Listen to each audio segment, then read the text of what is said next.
There have been some pretty out there, quote-unquote, cures throughout history for attempting to cure gayness. For a long time, scholars believed that you could, and some people still even believe it today. There was group psychotherapy, aversion therapy, electroshock therapy, praying the gay away, or just plain old pretending it didn't exist. But what this mother did to attempt to change her own child is one we've never heard of, and hope to never hear of again.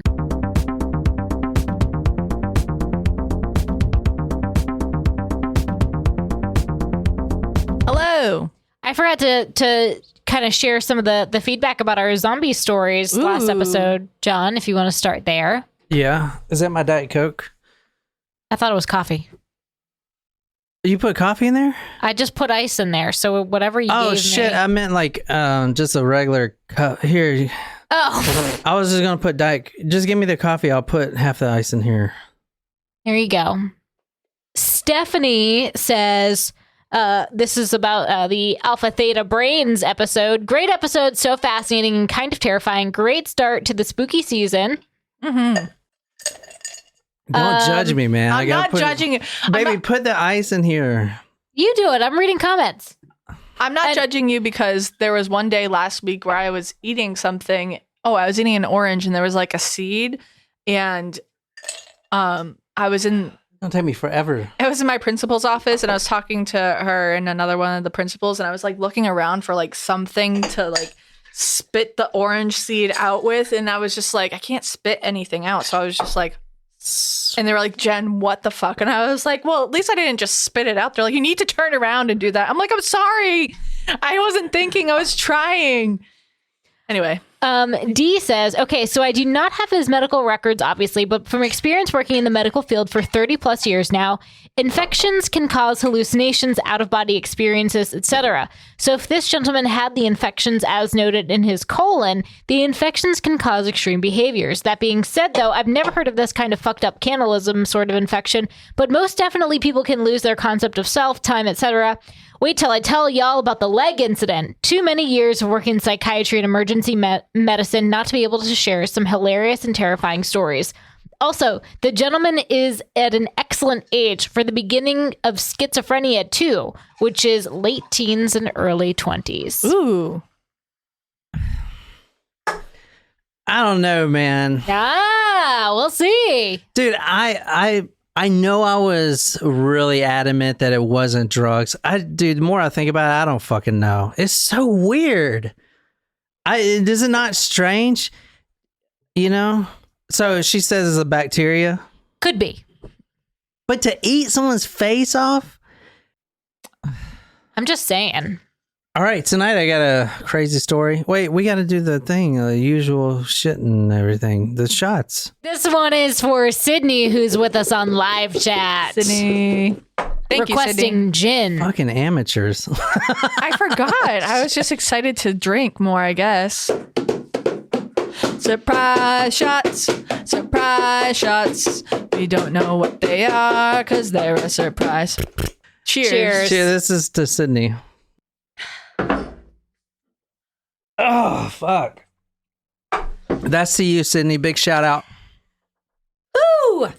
If you're new here, this is Talk Murder Me Podcast. My name is John. I'm sitting here with Jen and Naquiz. This is episode 266. I put this episode, all the photos and stuff on talkmurder.com. You definitely want to go there and see this beautiful socialite Hollywood millionairess. That is a word, millionairess. Millionairess, yeah. Oh. And that was the word I learned. But you definitely want to go see that. She is, this is an older case in the 70s. But I'm going to go out on a limb here and say this is not in America. Well, all right, yeah. Go ahead and tell me. I'm going to go with England.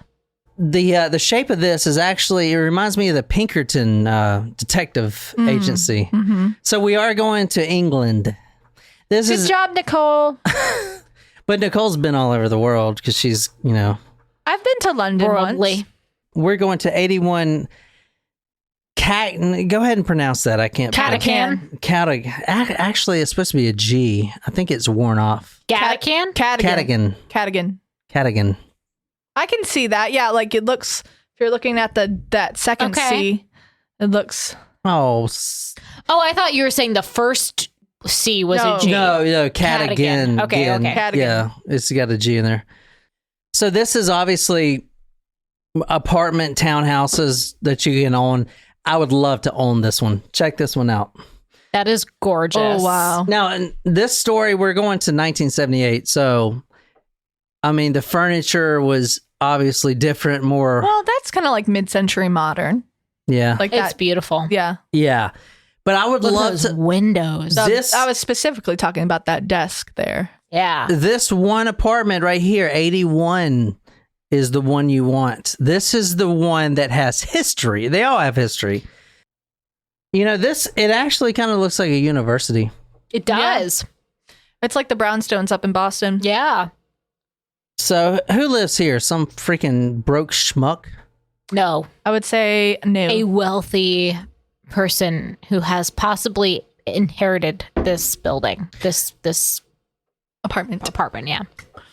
Or a group of not wealthy No. So people the who are person- splitting the apartment. The person that lives here lives in 81. It's the unit 81. Okay. So I'm imagining there's 100 units. And obviously Jen lives in G unit. Unit. You know, that guy is amazing. I mean, no one else gets shot 9 times. Fucking survives. Except a cat, perhaps. Did you guys hear who's performing at the halftime show? No. Eminem, Snoop Dogg, I love Eminem, man. Mary J. Blige, Dr. Dre, and I think Kendrick Lamar. Oh my gosh, that's going to be an amazing halftime show. I'm not sure if it's Kendrick Lamar or I don't. He's the one. That's the one person who I think I heard, but I'm not sure. But yeah, the other ones are. I love Dr. Dre. One of my favorite rappers, actually. Yeah. You should go down to Compton and say that. I mean, I would be truthful. So for the podcast listeners out there, I'm showing you guys a picture. And what is this? The majority of this? Plastic bottles, water stuff bottles, like that? Yeah. The person that we're talking about tonight, the Hollywood socialite millionairess, is married to the person that invented plastic. Oh. Wow. Well, no, excuse me. Not to the person that invented plastic, but the person's Son. No. She married this guy named Brooks Baekeland. His grandfather invented plastic in the 20s. Wow. It was like 1928. And plastic, obviously, and you know, what a Has destroyed shithead. the planet. No shit, dude. I mean, how could he predict that we would use plastic for every fucking thing? Yeah, but so we're actually talking about the Harris. Is it Harris? Eris. Heiress. Fuck me. We're actually talking about the heiress of the plastic dynasty. And this is the rise and fall of the first plastic. It was called Bakelite. Can I just tie this into the fact that it is Mean Girls Day today and the plastics? Yes, please, thank you. The Mean Girls were the plastics. Is it really Mean Girls Day today? It is. It is. It's October 3rd. On October What- 3rd, he asked me what day it was. What day is it? October 3rd. There's supposed to be some kind of worm that eats plastic. I don't We know. need to capitalize on that. But that's what's going to happen. We're going to develop some fucking worm that eats plastic, and then the worms are going to just overtake them. I know, but I feel No, like that's what a will risk happen- we should be willing to take at this point. Is what will happen. the worms will eat the plastic, and then the birds. Maybe, chickens don't really eat worms. They eat feed, unless they're wild, I guess. But the number of chickens outnumber the amount of humans in the world. So we're already concerned about a chicken uprising. But if they eat these worms, then the chickens will, attack us or the birds who eat the worms. That's how it's going to end for Yeah, us. fucking save the bees, man. Good point, Jen. So the Bakelite plastic industry was by a Belgian chemist. Moving on, because I don't want to hear about all the travels of some particular host here. This was the world's first plastic invented by a Belgian chemist. And this is the heiress, that married into the family, not related per se to the Baekelands, and Baekeland is spelled Baekeland. So that's how you spell Baekeland. So this is the heiress right here that married into it. Oh, she's pretty. If you want to describe her, Naquiz. She looks like a movie star. I don't know. Very beautiful. Nice cheekbones. Yeah. The picture's in black Good and white. eyebrows. Yeah, she does have nice eyebrows. I need to get mine done before the wedding. So she died in 1972. So these photos, I would imagine 60s maybe. This is more of a 50s, I think. Oh, I'm sorry, Jen. I didn't know we had an expert photographer, historian here I was just going based off of the on hairstyle. all things photography. I was just going based off of the hairstyle. So her hair is red. She has bonfire red hair. Ooh. Is it Very the bottle red. color? Huh? Is it the bottle color? Is the what? It's like bottled. Is it dyed No. red? No, it's like red. I know, but Yeah, you were like redhead. bonfire red. I was like, well, it's You not know what just they the say name. about redheads? Nope. You don't? They have intercourse good, well, in bed. I was waiting for you to just keep falling. I thought it was, does the curtain match the drapes? Does Carpet. Does the curtain match the Carpet. pubes? Oh. No, that's right. Curtain match the drapes. Right? Carpet. Does the curtain match the drapes? That's right. No. No, but the saying is It's- curtain match the drapes. No, that's not the saying. I've never heard someone say curtain match the carpet. So No, she said it's the carpet match the drapes. Oh, does the carpet match the drapes? Yeah, that does make sense. That was painful. I usually say, is the hair growing out of your head the same hue and hex code color as the one on your genitalia? That's how I usually say it. Do they make a Crayola color? Oh my god. Fire truck pube red. Fire truck pube Red orange. All right, this right here is Barbara Daly Baekeland. Daly is Daly. So when I spell these things out, it's pretty much that I'm not confident that I'm saying them right, so I spell them out. Who you're looking at now is Barbara Daly Baekeland. Now she was married into the Baekelands. That's how she is known. She is extremely beautiful, and everyone knows that. She has modeled for Vogue and a bunch of other magazines.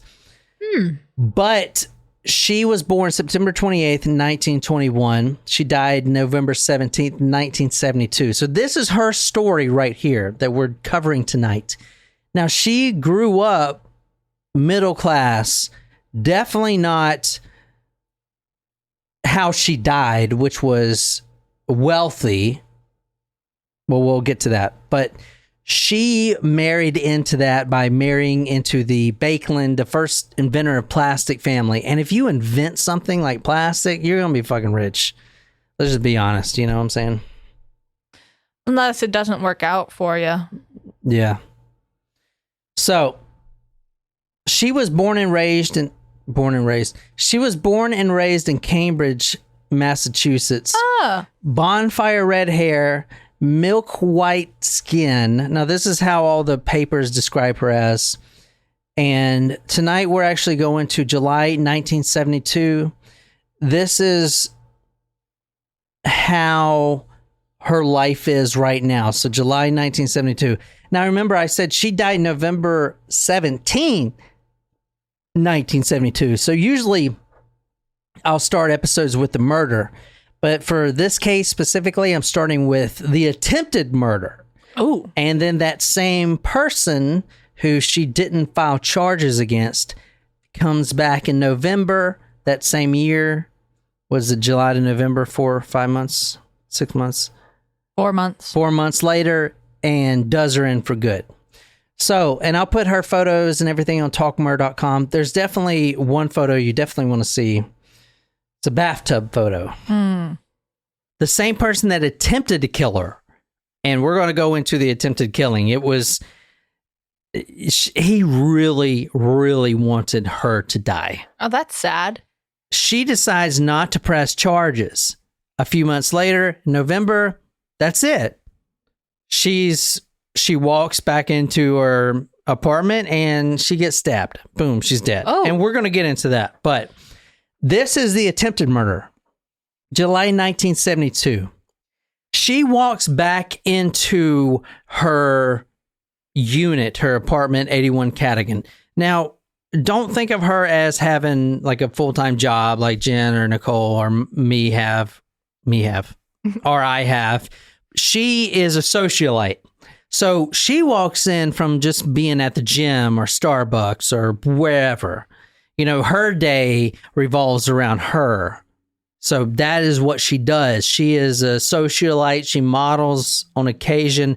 But so she is walking in from an activity that she has done for herself, whether it's hanging out with a celebrity like Andy Warhol or someone like that, or just going to the gym. She walks back into her own apartment. This is midday, and she is confronted with a killer who was already in the apartment. She did not see her assailant until it was too late. Pushing open the front door of the house in Kensington Square, the upmarket London enclave where she was staying with a friend, Barbara Baekeland was about to take off her coat when the maniac jumped out and tried to grab her. Now, Kensington Square, that is the actual square where Cadogan departments are. Okay. So that's why that is like that. Can I just make a comment really quick? This isn't a whole thing. No, moving on. No, wait, I promise. I like your new text. It reminds me of Jeopardy. It does. Yes. I don't Was want that you to on look at purpose? that. No, it wasn't on purpose. It's because you're blue and you like to read. Oh, he I'm did it for blue? you. No, I Yeah. did it so Yeah, it's... you're blue. Oh, okay. No, I did it so thought it's you meant- easier for me to remember. The pink, when it comes pink, that means it's something to do with penis or incest or something like really gross. So that means that I'm reading it. Yeah. I don't even like pink. And if it's green, But on Wednesdays, we wear pink. Yes. and if it's green, it's something to do with physics or chemistry or something. Oh, yeah. Something to make you sound smart. All right. The maniac jumped out and tried to grab her. So this guy has been waiting for her. And now, if you see the photo of her at talkmore.com, she is beautiful. She has been in Vogue magazine. And I'm going to get to her background here in a second, but she had a short stint as an actress. This is another photo of the Hollywood, I would say model, starlet. I don't know if that's the proper word, starlet. She looks regal. Like, she doesn't look like just a model. She looks like she's like a Grace Kelly-esque, you know? Yeah. I feel like there are definitely different levels of beauty. Like, you can be beautiful. She's like classically beautiful. Yeah. Yeah. She has that classic look. July 1972, the maniac that was in her home was waiting for Barbara to come into the door. She immediately takes her coat off. And you saw the house, like she walks up the stairs. She takes her coat off. And this is July. Like, why is she wearing a coat? I guess London maybe be cold. It's probably not as... well, I mean, I don't know. It's different weather in London. It's probably as a rain jacket because it rains there all the time. And this is a very wealthy apartment. Even though, as you'll see, Barbara at the time thought she was living in shambles because that's how rich people think. But anyway, moving on. She walks into her home, takes off her coat, and immediately the maniac attacks her. The attacker, now this is from one of the news sources that I used, quote, grabbing a fistful of hair so that it tore and ripped the scalp. He began dragging her into the road to throw her under a passing car. So this guy really wants to kill her. He takes the one, not the one thing, but he takes the prime thing that she uses for her success so far, which is her beauty. That hair, that bonfire, redhead, and drags her into traffic. That's terrible. Drags her into traffic where the red hair, a big clump of it in the back, comes out. Oh. So he's holding it, and they actually find the hair there on the sidewalk. She tried to resist by clinging to the gate, so he began slamming it backwards and forwards on her fingers, harder and harder. He smashed the metal against her hand, breaking her thumb in 3 places. So there's a gate in front of this Cadogan Square, and she is desperately trying to stay in the gate because outside the gate, there's cars passing by. And his intention was obvious to her, and that was to take her and throw her under a passing car, which will then kill her. And she definitely did not want that to happen. So she is, with all of her inner being, trying to stay within the gates of her apartment complex. Okay. But as she is holding on for dear life, he is taking the gate and slamming it against her fingers and her thumb, which she breaks in multiple pieces, and it's making the clinking sound and everything. He is really trying to get her to let go of the gate. But from what you're about to learn, the killer was actually a weak individual, and he could not pull her completely away from the gate. So he decides to change his method of killing her. He wants to kill her. He's going to kill her, but throwing her under a passing car is not going to work because she is too strong. So he runs back into her home and he grabs a carving knife. You know what a carving knife is? Yes. Like for turkey. Yeah. So, you know, you don't have a carving knife.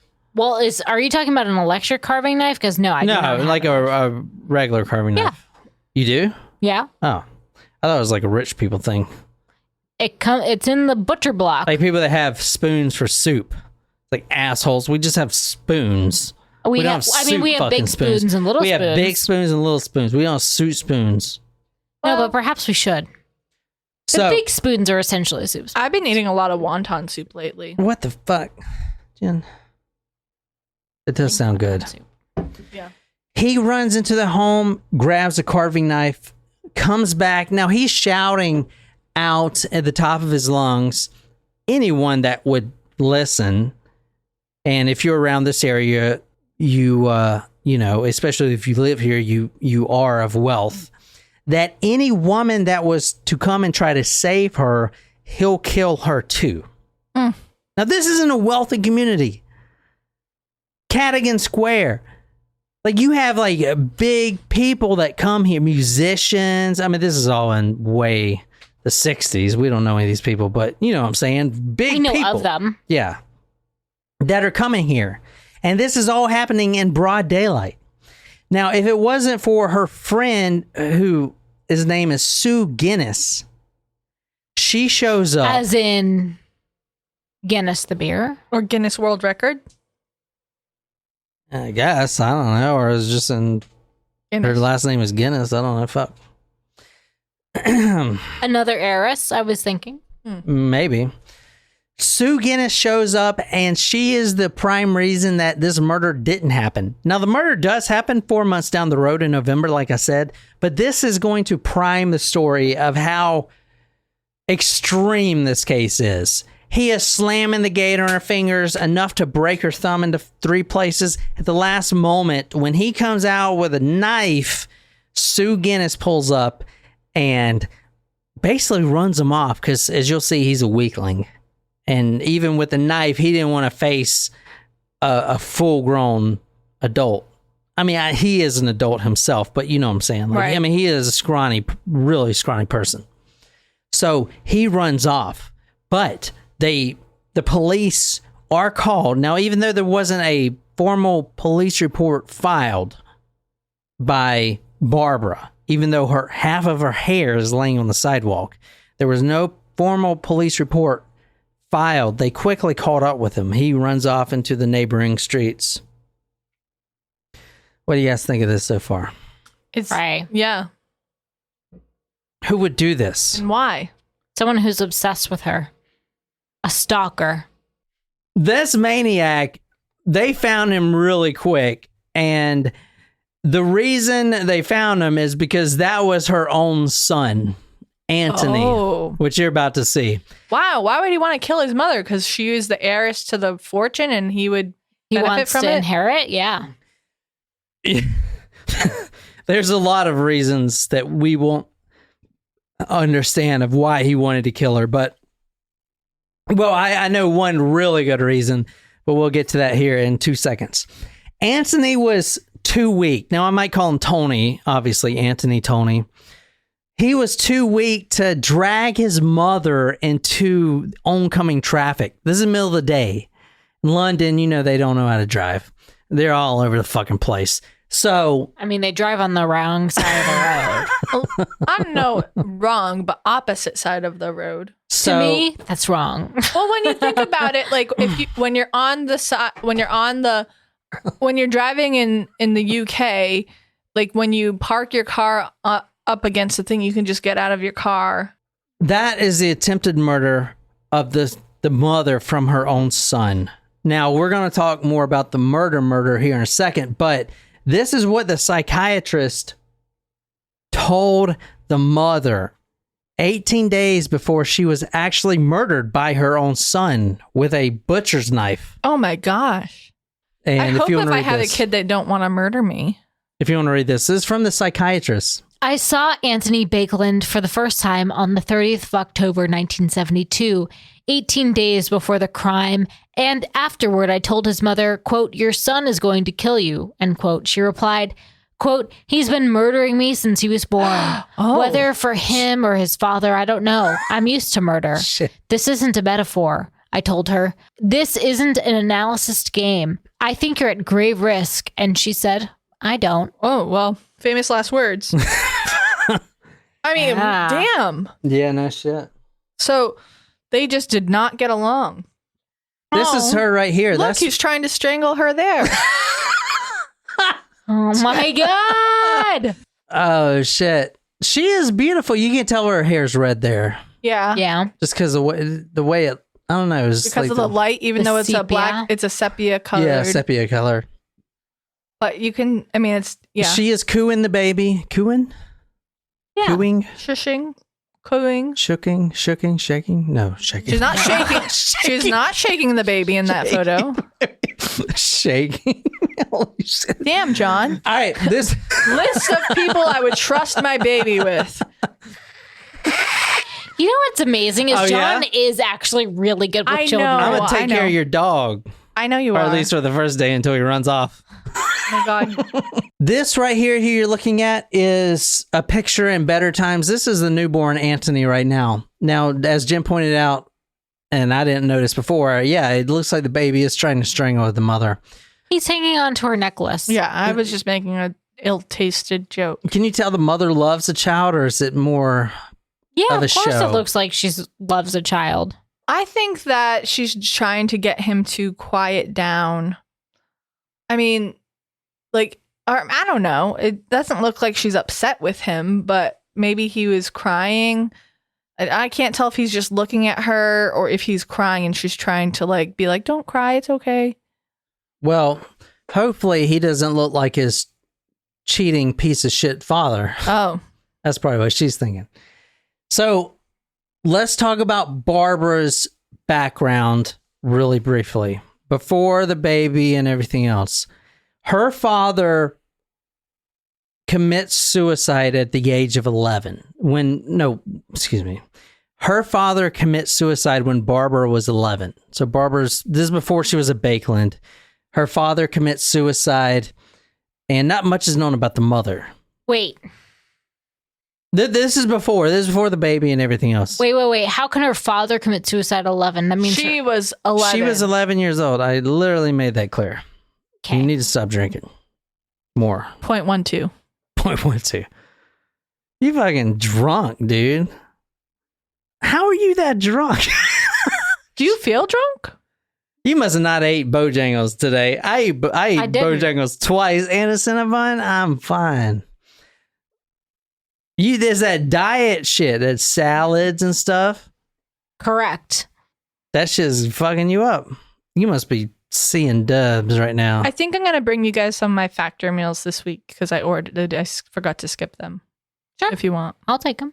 When we're talking about Barbara's background right now, don't worry about this photo. This is when Barbara, before she became a heiress, before she became an heiress of the plastic fortune, her father commits suicide at 11. This was January 1933. Now, this is the first news we actually know for sure about Barbara's family. Not much is known about the mother. One thing he did do right is he made it look like an accident. And he gassed himself in his garage. So keys turned to the on position, garage door shut, exhaust goes into your mouth, kills you, I don't know, 20 minutes, 40 minutes, something like that. I don't know how he actually made it look like an accident, but the insurance policy did pay out. So they thought it was an accident. I can promise you that the mother didn't kill the father. We know that from just looking at Barbara's makeup and how she is, and you'll see that here in a second. But you mean her personality, not her makeup, like. Yeah, her personality. But the father, now this sounds fucked, but you're about to see why I'm saying this. The father most likely killed himself because of the mother's mental instabilities, mental decline and instabilities. There were some mental health issues that was going on with the mother that was 130% passed down to Barbara. Now, Barbara inherited these mental, whatever it is. I mean, depression, anxiety, the whole list of them. She inherited them, or she learned them from her mother, whatever you want. Mm-hmm. But she definitely had them. So you're going to really see that here in a second. But anyway, her father commits suicide when she's 11. Her mother and her moved to the Delmonico Hotel in New York City. Now, for her, this was actually a good move because she's 11 now. Let's say she gets there when she's 12. She starts filling out, growing up. She's already beautiful. Now she's in New York City where a lot of wealthy people are, where a lot of people can get noticed if you're, beautiful and stuff like that. Yeah, she's not in Hollywood, but this is better than Cambridge, I would imagine, for being. I mean, I don't know. Cambridge seems like smart university. Yeah, I mean, maybe that's because of fucking MIT. Sorry, or whatever. I think I just kind of heard the better than Cambridge part of it, and that's where I was going. No, I'm saying because New I don't York, think any town is better than Boston. Well, New York City, like at the time, I mean, it was popping. I mean, I mean, for as far as like trying to get noticed and like modeling and all that jazz. So let me tell you about Barbara, her mission in life, and this isn't a bad thing. Shit, I would fucking do it. She wanted to marry into a wealthy family. That was her goal in life. And there's nothing wrong with that. I don't know, maybe you think there is, but she was beautiful. She knew she could get a rich man. She wanted to marry into that. She had a pretty good model career. Vogue magazine. She became a socialite really quick. Now, she wasn't from a wealthy stock, but she did have the life insurance money. But she did, after she posed for Vogue magazine and some others, she got noticed. She fell into the crowd, the Gatsby types of crowd, and she became a socialite instantly. And she was something that men wanted. They wanted her. They wanted to marry her, so she had easy pickings. I feel like I would enjoy the life of a socialite. You just go to parties and meet dude. all of the rich people and drink with them. Hedonistic. That's what I'm. Hedonistic. Yeah, hedonistic.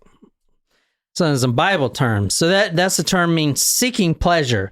So then the reason I'm bringing that up is because this family, her and her husband that she's going to marry into, which his grandpappy is the founder of the plastics Right. If you use anything, you fucking use.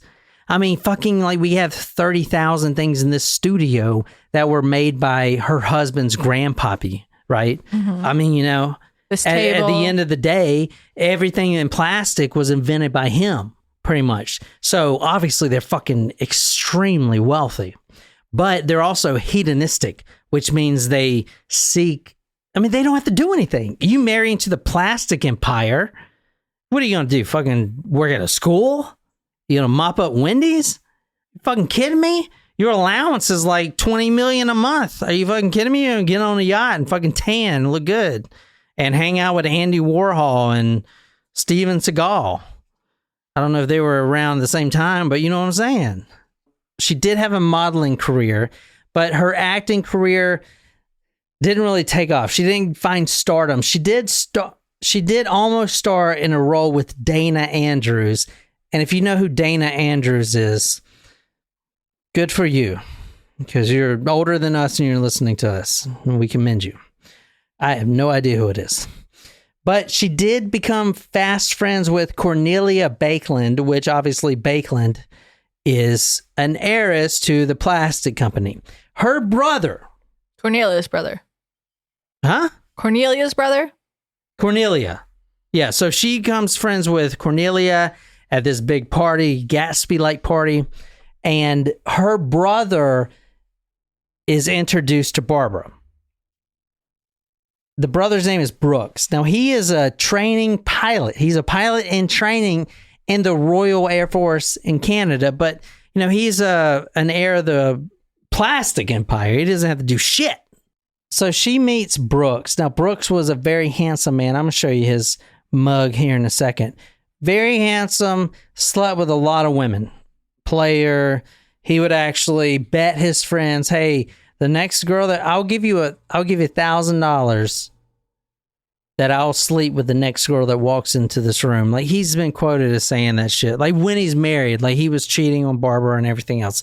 They actually get married because Barbara apparently, now this is all he said, she said bullshit, different sources, but apparently Barbara said that she was pregnant and she wasn't at the time, so they married. So now she's locked down, and I would do the same thing, motherfucker. This is the plastic empire. I'm fucking pregnant, yo. You gonna have to marry me. Once you get that ring, Jen, you good, man. You good. Because even if he divorces you, fuck, you got settlement. Unless there's a prenup. Any good lawyer can fucking argue past that shit, though. No. So she says she's pregnant. She's not. They get married. Now, this is before he knows about her mental health issues. Let me just tell you, before they even get married, a Foster Kennedy, which apparently in the 60s was a well-known physician, probably a Freudian practitioner, very well known in New York City. All the celebrities would go there, celebritants, whatever. They would go there to get psychiatric help. He was the man, the best that came, and he demanded high prices. Was he a descendant or not descendant, student of like I mean, Freud? his name is Kennedy, so fuck. No, but I mean, as far as where he studied, do we know? Like, because early I don't know nothing about him. I just know every paper said he was the best. the best. They talked about, I mean, these papers from the 60s. Yeah. They're like, oh my God, she went to Foster Kennedy. Anyway, this guy said that, quote, when he found out that Brooks Baekeland, the heir of the plastic empire, was getting married to Barbara, he said, quote, God forbid that they have a child, end quote. Because he was previously treating Barbara. You see what I'm saying? Mm-hmm. And any I don't think you're supposed to go on record and say shit like that. No. But any psychiatrist that says, yo, my patient is fucked. Well, you're really not supposed to disclose who you're treating to the public. Mm-hmm. She has, and this came from her mother, depression, breakdowns, a constant drinker until she blacks out. I think I just describe the Talk Murder to Me podcast here a second. Anyway, you're not wrong.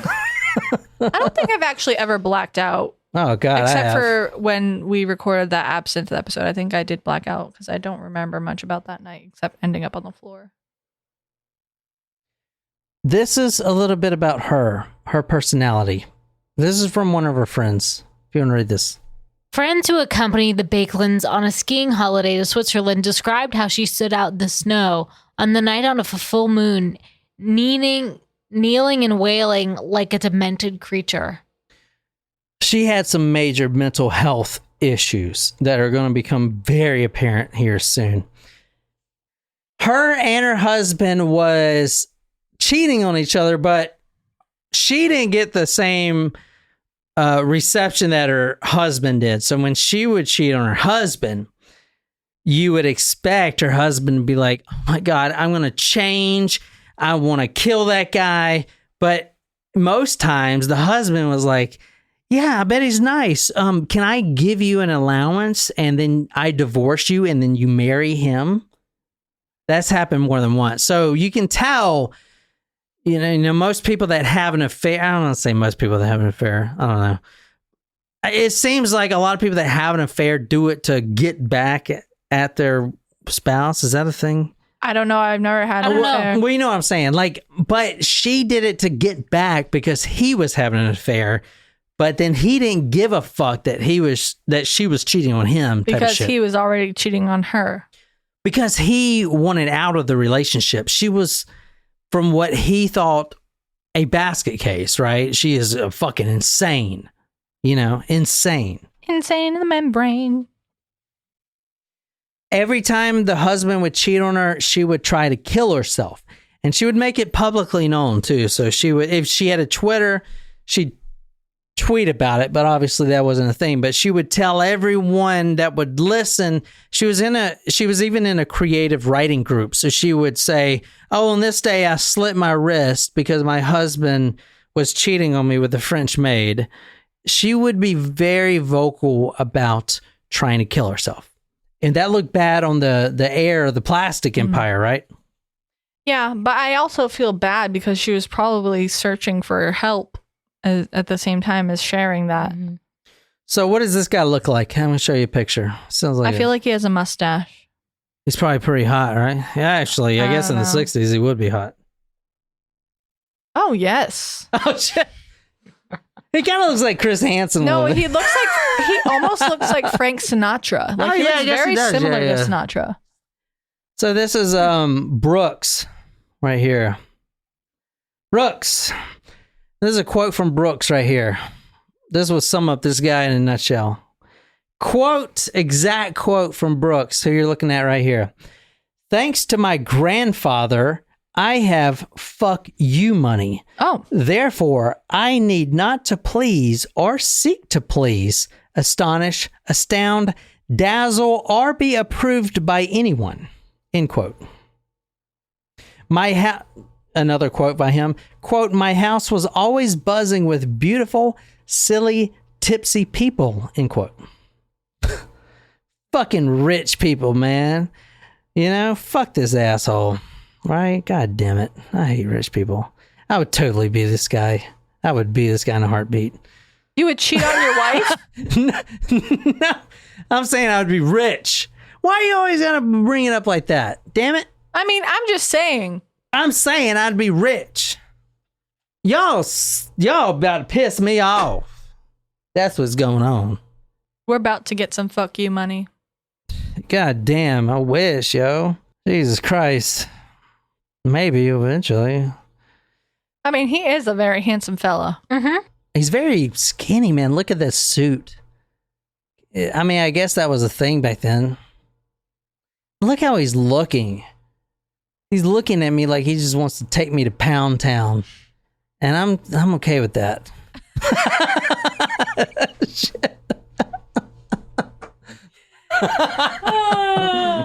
That's great.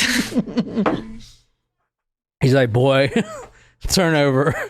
Time for Pound Town. And you're like, how much? Hey, name your price. All right. Thanks to my grandfather, I have fuck you money. Therefore, I need not to please or seek to please, astonish, astound, dazzle, or be approved by anyone. What do you think the son looks like? A combination between the parents. I'm sure he's quite attractive, actually. Yeah. Unless he's not. Because sometimes two beautiful people make an ugly baby. Not often. Jesus Christ. I'm just saying. Sometimes it doesn't work out. Sometimes it doesn't work out. Does it work out and they're fucking ugly? What do you do with them then? Put them in the closet? Hope that they have a good personality, I guess. Jen, you are sounding like a total shithead. Yeah, I am. I would This is like making to me feel retract really that good. statement. Because I said something really stupid a minute ago and everyone's forgotten about it. Yeah, he's just going to put my bad quote on replay. A loop. All right. Loop that. Future John, loop that. Okay, so this is Antony. They gave birth to Antony Baekeland on August 28, 1946. Now she's the year my good, dad was man. born. She's good. She got a baby now. She's good. She's in the plastic empire. Yeah, but she may have that doesn't look like her. Well, no, that's not her. That's the son. That's the son? That's the son, yeah. Oh, okay. That tried to kill her. That threw her in traffic. Do you guys not remember that? Were you too drunk? We talked about him smashing her fingers in the gate. Ching, ching, ching, ching. And then trying to throw her in traffic. But he's too weak. Obviously, look at him. He's really weak looking. He's a weakling. I mean, not being mean, but he is very weak looking as an adult there. that he's an adult there. Well, he's 16, 17. Well, I thought that was their daughter. There you go. That's what I'm saying. This Tony, was trying to push his mother in traffic, couldn't get her off the gate, goes into the home to get the carving knife. That's the boy. What was the hate behind his mother? I'm going to tell you. And if you don't want to finish this episode, you can go watch the movie Savage Grace by Julianne Moore. Is that her name? Julianne Moore? Julianne Moore. Oh, she's a redhead. Okay, Yeah. so she would play the Yeah, lady. she's the Jen Okay. Redheads. Yeah, there you Savage Grace. go. All right, they gave birth to Antony Baekeland August 28th, 1946. They moved all over. Now, the family, they don't have jobs. This is rich people. So if you think of, I don't know, what's a really rich family? Kardashians. Yeah, the Kardashians or whatever. They don't actually have to do anything. They just travel and, whatever the fuck they do. The Vanderbilts. Take poopies on golden toilets. I don't know. And then Instagram it. Did you know that Anderson Cooper is related to the Vanderbilts? I did.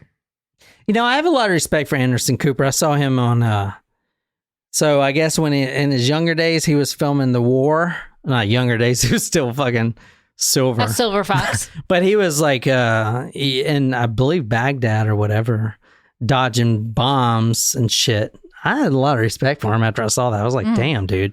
He's very good reporter. Yeah, I can tell. I was like, damn. You got, you attracted to younger men. He might be. so. He I guess is. I'm a man nowadays. And not Yeah. just a Well, little- he is gay. Well, yeah, I know, but he wouldn't like me. You don't know that. So should I message him or?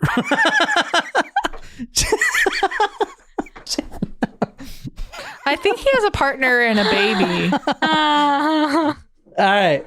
So, does this look like a boy that would try to kill his mother? No. On multiple occasions. This is not once. And in fact, he actually tried to kill his grandmother. Stabbed her 8 times. We're about to get to that here in a second. His name was Antony. Well, Tony. It should have been- Everyone called him Tony. Should have been Damien. Yeah, I guess so. Yeah, Damien. Like the I'm Omen. actually, I'm reading the Omen now. It's on my Really? nightstand, yeah. Nicole can't look at it. She's like, devil. He looks like a young adult woman. That's so that's the weakling. And I'm not trying to be mean, but I mean, he can't even say that it has to do with him being a weakling or not. It just he has very feminine but he could features. not. Yeah, I know, but he could not pull his own mother off one hand Well, grabbing then he the gate. needs to go to the gym if he wants to be strong. What the fuck? You can work on strength. You just can't necessarily like All right. So this is Antony Baekeland. Go to talkmore.com if you want to see that. He was born August 28, 1946. I'm telling you right now, Barbara or Brooks. Brooks, number one, most of the time he was in another woman, literally didn't give a shit about his wife nor his son, especially not his son. Well, that's hated sad. his son. Thought his son was there's a quote in here I won't get to, but it was something the reincarnation of evil or some shit. I'll get to that in a second. But Antony was schizophrenic. He was actually diagnosed with schizophrenia. He was also diagnosed with extreme paranoia. So he was a paranoid schizophrenic. Yeah. The father refused to get him treatment because he thought his son was the epitome of evil. I'll get to the exact quote later. It's not in this slide. Well, and also that psychiatrists are amoral. Well, yes, the view on mental health was completely different, especially during that time period. And I believe like the 40s, 50s, that's really when, you saw like the not in my backyard, like people didn't want anything to do with like the NIMBY. They didn't want anything to do with mental health. Patients, especially people that were homeless and couldn't take care of themselves. And you saw the institutions. And so from that point forward is when it really changed. But that he was kind of like mental health wasn't taken as seriously as it is today. Antony had a marked stammer, and he, quote, enjoyed pulling the wings off butterflies. Oh, end no. quote. Ew. Like, he actually did that. This is what they wanted their son to be. They wanted the boy to be a genius, said artist Yvonne Thomas. That's what struck me. I felt uncomfortable with him because I felt he had to be something.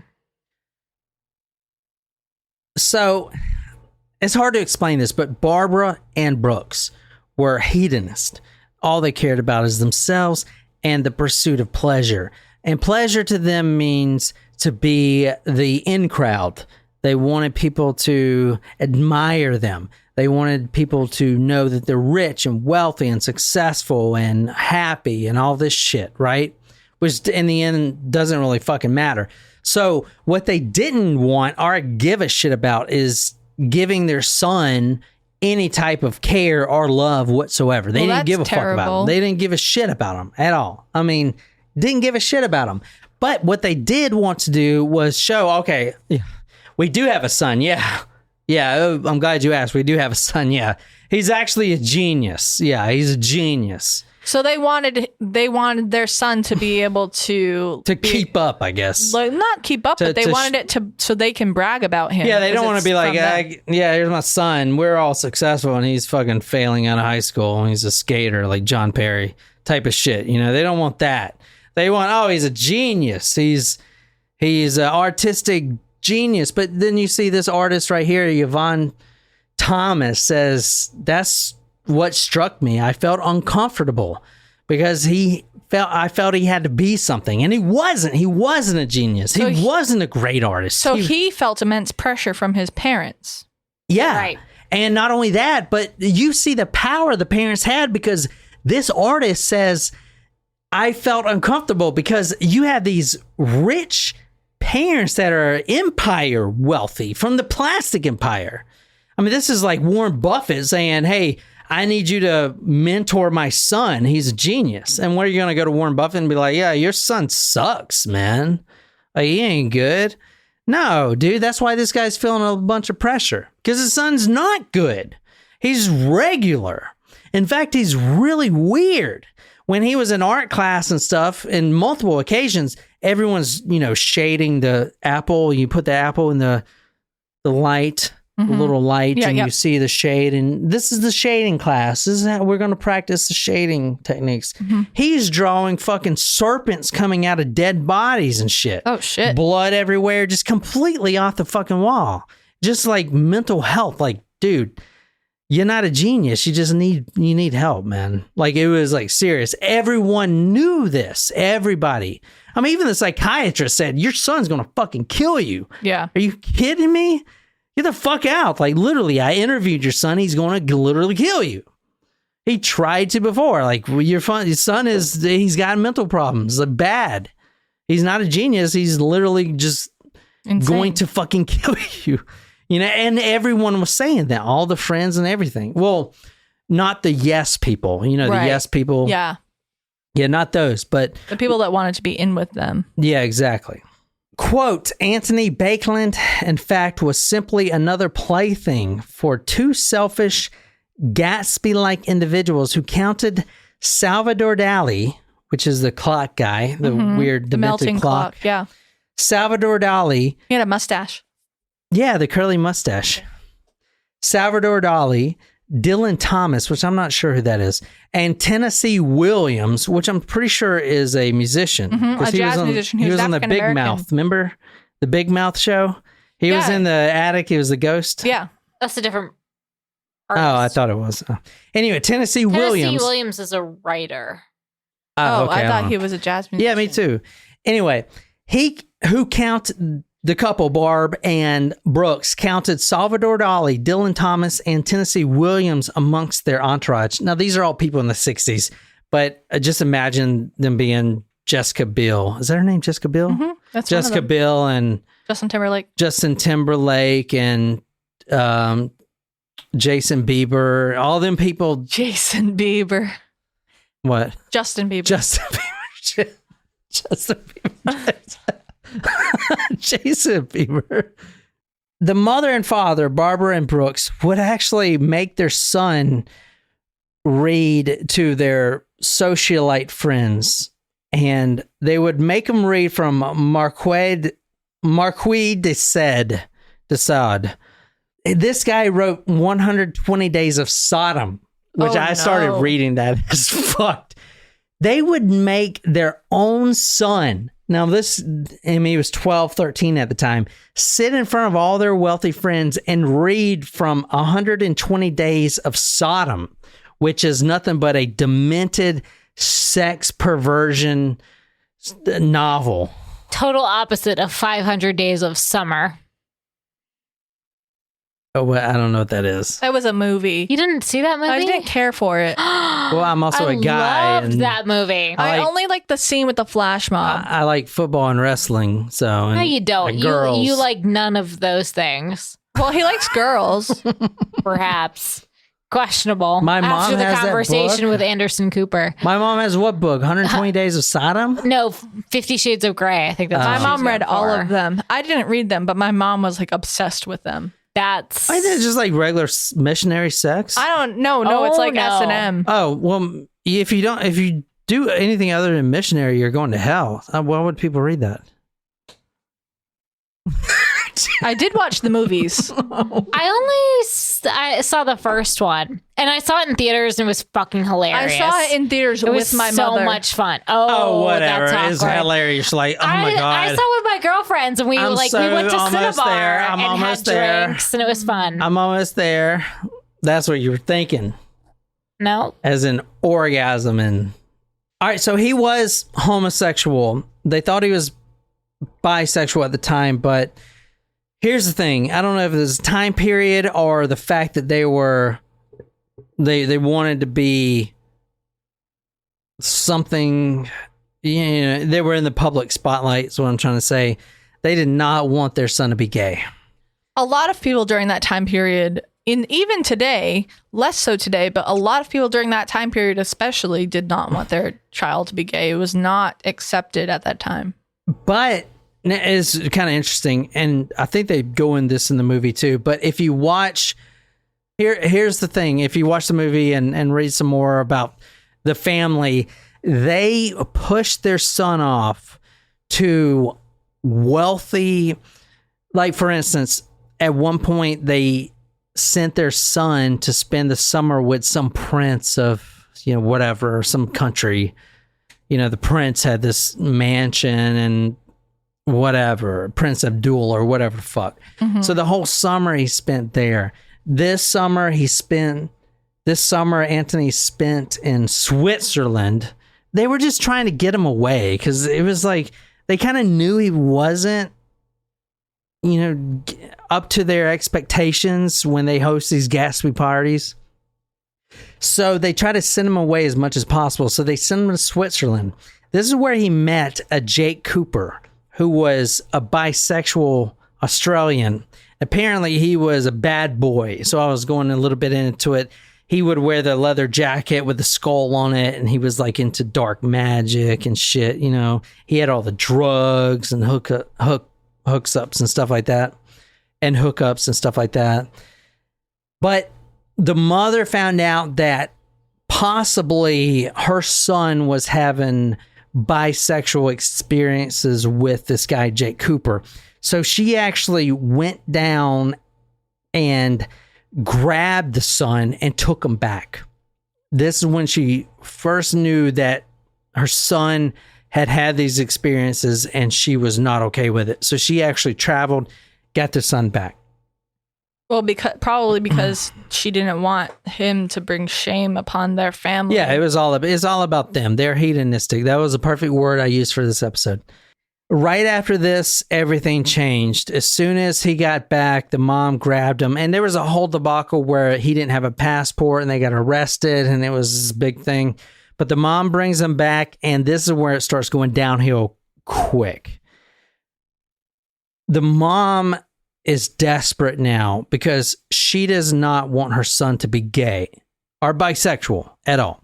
So she starts bringing in women, girls, whatever, to have sex with them. For instance, and this is the first one she did. There was a young French girl that she knew that was actually attracted to Antony. She brought the girl over. Her name was Sylvia.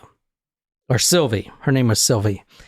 They started hanging out, eating dinner. The family was together. They're all eating dinner. Everything's good. But a couple weeks go by. Barbara finds out, well, Antony's not having sex with this French girl. Her husband is. The husband is having an affair with this teenage French girl, Sylvie. So this is where this story is. I mean, this is wealthy fucking people, right? I mean, you know what I'm saying? I mean, or just shitty people. You don't have to be wealthy to be shitty. Barb tried to kill herself when she found out. Now, this is a recurring theme, and I'm not going to go into it all the time, but it's multiple different things.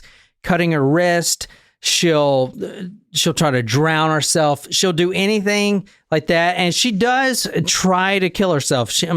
She's saved almost all the time by someone walking in or whatever that saves her. She does try to go through with it, but she is very open with it. So I tried to kill myself. I tried to drown myself because my husband is fucking this French girl, yada, yada, yada, kind of shit.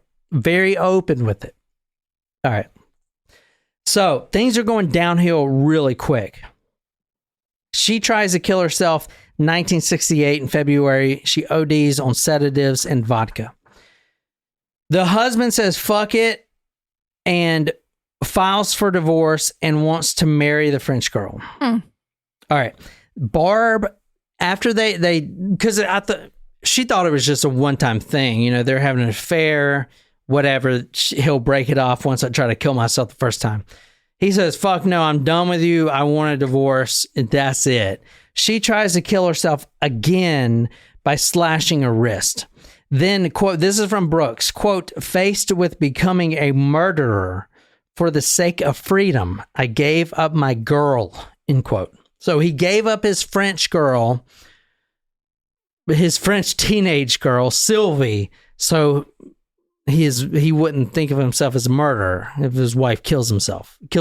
Right. He has this kind of, you know. Yeah. Barbara started dating a Spanish physicist. And as I said before, this backfired because Brooks was actually ecstatic. He was like, oh, great. He's smart. He's got money. You know, why don't I give you an annual allowance if you let me divorce you, and I'll give you a yearly allowance to marry this guy. So obviously that's not what she wanted. She was cheating to get him to notice. Yeah. She didn't want to be with anyone else. She wanted to be with Brooks. Exactly. Yeah. if you want to read this, Nicole. Tony's homosexuality was a terrible shock to his mother, who fought against it with him ferociously. She simply could never accept it.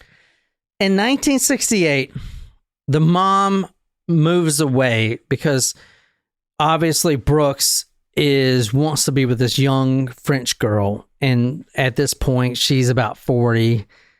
She can't compete. This young French, whatever. Mm-hmm.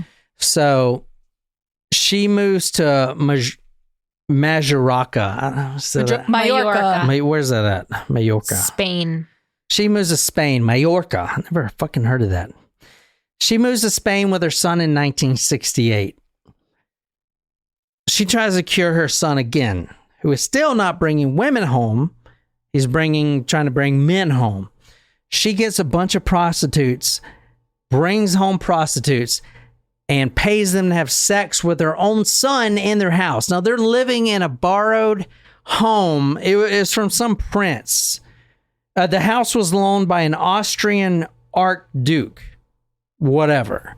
It was this home, and they said it was in shambles. Dude, this house is worth 50 times as much as the house we're in. Like this, it's shambles for a fucking wealthy socialite. But to us, it's heaven, right? You know what I'm saying? Mm-hmm. This is not fucking shambles. But anyway, she referred to it as the dumps. Anyway, they're living in this beautiful house on a cliff overlooking all this vast fucking Mediterranean shit, right? She's bringing prostitutes home, paying them per hour to go in her son's room and fuck him. And he would not have sex with them. So she is now, her whole mission in life is to cure him of his homosexuality. This ain't right. He can't be gay. What the fuck? I didn't raise a homosexual. This isn't right. That's her whole mission in life. Do you guys know where this is going? Mm-hmm. The prostitutes weren't working. This is 1968. So what does she do? What's her next thing? Send him to get some therapy. Mental Health Institute. They're both drinking because they've been drinking and smoking weed. The mother allows it. They do it together. She rapes her son. What? She rapes Antony. That when did not he is, go. I did not see that coming. I did not see that. Y'all coming didn't see either. that coming? No, absolutely not. Who the fuck sees that coming? Dude, she is fucking. You didn't see that coming for real? No. She moved to Mallorca with her son and is getting him prostitutes. No. And that's not working? What else? Think that's not else? No. Like, I've never heard that before. No. No. Sorry, maybe I just kind of sprung that on you. Yeah. They're in a villa overlooking the Mediterranean. Now, apparently there's no phone or electricity. And the weird thing about it is she was very open with it. I guess if you're a socialite and you don't have a job, you go to creative writing classes and shit like that. She writes full poetry, poems. Mm-hmm. Yeah, you said it right. I said it right. Yeah, poems. good job. Poems. She writes full poems. No, you had it right the first time. She writes full poems. Yeah. She writes full poems. Oh, that sounds weird. No, Poems. that's You're good. correct. You're doing so good. I'm so proud of you. She writes full essays about her having sex with her son. Like, I just don't. I mean, I guess she was dealing with mental illness. I'm not trying to defend her whatsoever, but I just don't understand. And I guess it's good that I don't understand how you can think that's going to cure your son's homosexuality when actually it's going to traumatize him. Like, that's not normal. Like, that is not okay. In the movie Savage Grace, you'll see Antony, and I meant to put a screenshot here of the movie, but you'll see Antony and his mother sleeping together with other men. So other men would come, famous celebrities, and they would sleep with both mother and son. Because so like a threesome? After she raped her son, his mental capacities declined greatly. And at this point, he would willingly have sex with his own mother. And you'll see why. He is not in the right state of mind. Let's just say that. Well, no shit. Not after that. Yeah. I mean, that doesn't make killing your mother right, but it doesn't. Kind of get it. I kind of get it. You kind of get it. The fuck? Is this the good incest? What are you talking about? No, I kind of get that he murdered his What mother. is your definition His of good mother incest? Because that's the raped second him. time that you've used that term in this episode. It was an homage to a horror movie that it was like a comedic horror movie. They were saying but something like that. But anyway, I kind of get that he murdered his mother after his mother raped him. You know? Yeah, but he would continue sleeping with his mother. In fact, in one quote, but I don't think I put this quote in here. You know, maybe I'll go look it up. But it was something like, he told the psychiatrist, "Yeah, I'm fucked up. I've been fucking my mother for a year and a half," or something like that. Yeah, that is fucked up. No, I'm saying, he knew it. So anyway, she was very open about it. Quote, "She was very honest about it. She said she had done it to break him of his homosexual tendencies," remembered Bernard Frimm, a painter, who met Barbara on a cruise shortly afterwards. She talked about it as though it was a therapeutic act, end quote. So it was therapy. This is mommy son therapy. Sounds like a porno on Brazzers.com. This is not Oedipus. This is not like...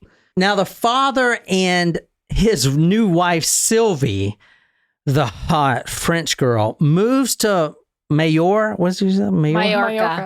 The father and Sylvie moved to Mallorca, unknowing that the wife, or the ex-wife at this point, and the son is living there.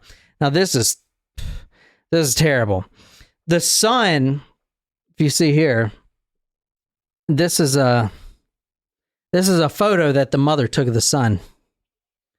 There was a lot of these photos around the house. That's so strange. Yeah, so that's the photo you saw earlier, remember? Of the guy's, boy's face? Let me go back. Yeah, you saw this photo? One. Yeah. Mm-hmm. So this is the actual photo. There was a lot of photos, nude photos of her son taken by her in these weird positions. And that's her on the left there. Yeah. So the daddy comes to Mallorca with the French girl. And this is what she says, Sylvie. Quote, "It was very uncomfortable, very hard," recalled Sylvie. "He left," and he's talking about Antony. "He left messages for Brooks in our flower pots. I found one. It said, quote, 'Daddy, please, Daddy, come back to Mommy so she's happy.'" And then Sylvie says, quote, "He acted like a little 8-year-old. Now, at this point, he's 25. So you can see. Yeah. You know what I'm saying? But the son, finding out that his dad was living in the area, would leave little notes that say, "Daddy, please come back to Mommy." It's just, dude, no. Are we sure it's not the mom leaving the notes? Because I feel like... I mean...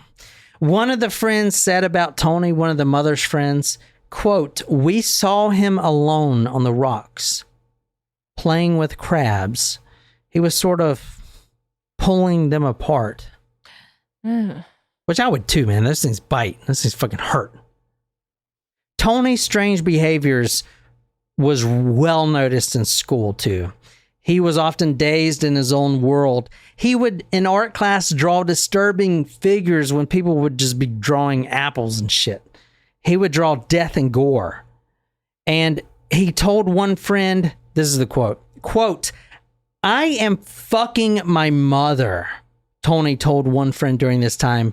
"I don't know what to do. I feel desperate." Barbara took a creative writing class and wrote about the incest with her son. She took photos of him, as you see there, and as she's taking these photos, now she's hanging these photos up on the wall. Okay, this was hanging up on the wall. And next to it was a photo that an illustration that he drew of Mummy. Oh, no. So next to naked Antony in the bathtub was Mummy drawn in oil paint with her head decapitated with snakes coming out of it. Yikes. Yikes is fucking goddamn right. He started getting violent. Now, at this point, she's the ex-wife. She can't afford the best treatment. Barbara couldn't afford the treatment that her son needed. And Brooks, the ex-husband, refused to pay because he thought psychiatrists were immoral, and his son was the, quote, personification of evil, end quote. Interesting. That was that quote I was looking for earlier. One night before the murder or attempted murder, he beat his mother unconscious with a wooden cane. Yikes. After that, he was diagnosed as schizophrenic. He wouldn't do this like the cane incident or anything. It's not like his mother and him are watching TV alone. Mm-hmm. This was in front of wealthy other friends, a lot of friends that didn't come back, obviously. But one night he smashed an egg on her face in front of a whole bunch of friends. They were having a dinner party. Smashes an egg in front of her face and starts choking her to death in front of all of her socialite friends. One night he tried to stick a ballpoint pen through her eyeball. Oh my gosh. Jesus Christ. Yikes. And she had to go to the hospital for that. In 1972, he was often found in a catatonic state, clutching himself and swaying to and fro. So if you think of the movies with the old mental patients, the mental institution patients that are just kind of going back and forth like this, you know, maybe in the straitjacket, that's swaying back to and fro. That's what that means. He was often found in school in a catatonic state, which is not in this world. You say, hey, what are you doing? He doesn't even know you're responding. Non-responsive. Yeah. He was taken to Lindsay Jacobs, a Dr. Lindsay Jacobs, which is a very well-known psychiatrist. This guy says, quote, your son is going to kill you. I think you were at great risk.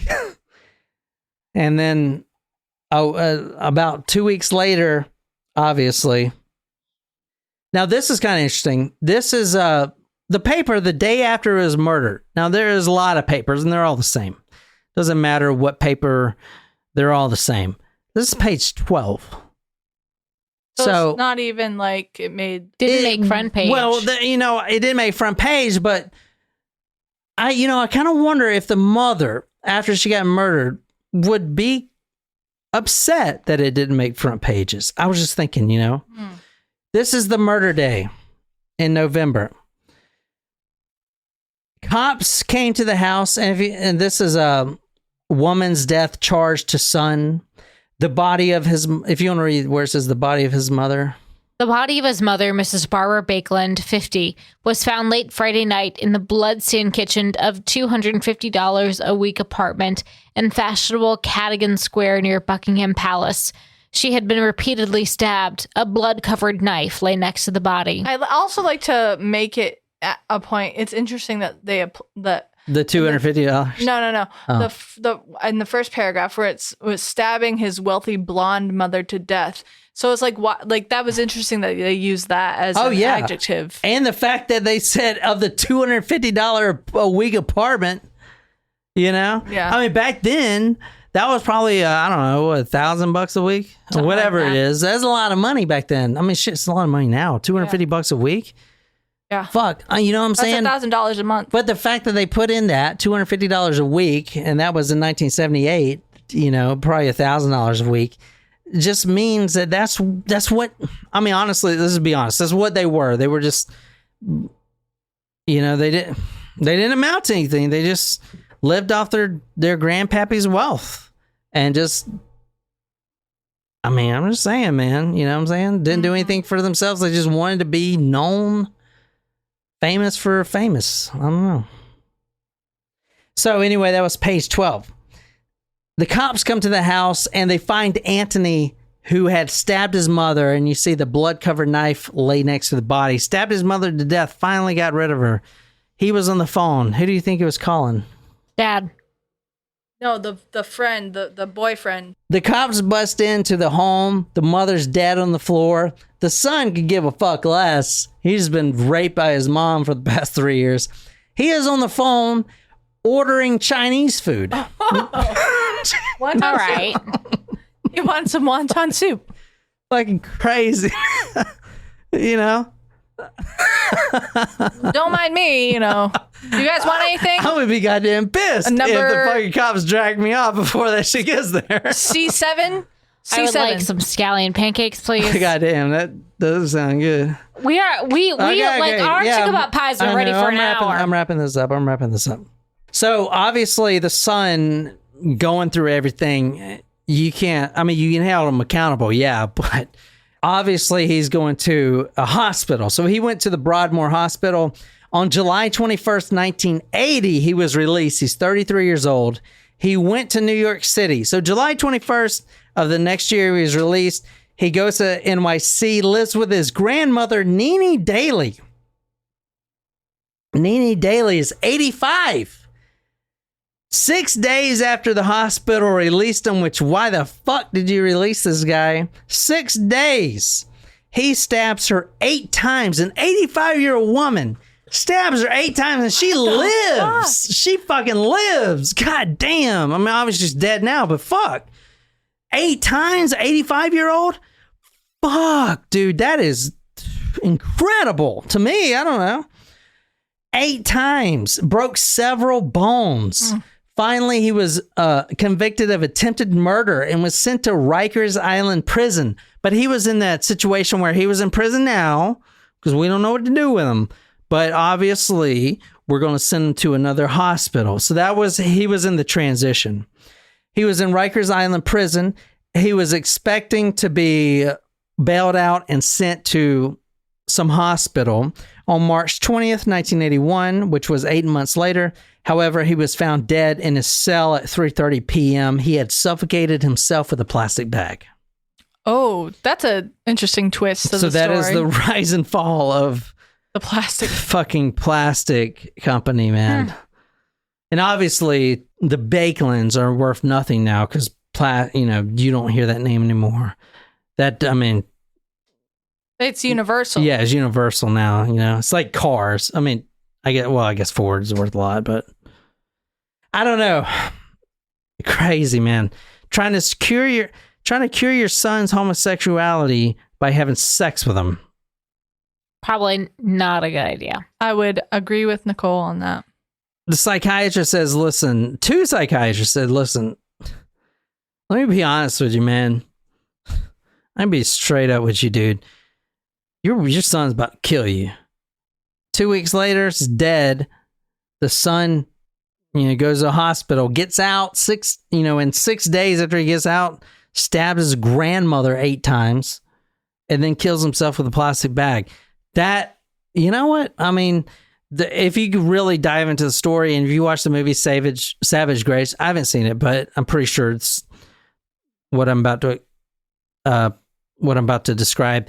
The mother and father didn't give a shit about him. They kind of just threw him over the rug. When they did bring him up, it was like, oh, he's a genius. He's just kind of weird, kind of shit. And then, whatever, man. I mean, fucking rich people, dude. What are you going to say, man? Any questions? That was crazy. That was a couple of twists and turns. Twist. So for Friday's episode, Nicole's going to be talking about some Nazi cult. Pedophilia cult. Pedophiliac? Pedophilia? Oh, just the worst fucking people ever. Nazis. So, and she did a lot of research for a little limited series podcast called, if you go ahead, Colonia. No, actually it's called Dignidad, a Nazi cult in Chile. Yeah, Nazi cult. So the Nazis actually fled to Chile. So we're going to be talking to Nicole on Friday for that episode. So be sure to stick around for that. And of course, we were on live chat today. I really appreciate you guys that got on. Sydney, thank you so much. Wolfie, thank you so much for getting on. And that's all I got for tonight's story. Hope you guys enjoyed it. Until next time, good night, you lovely, lovely people.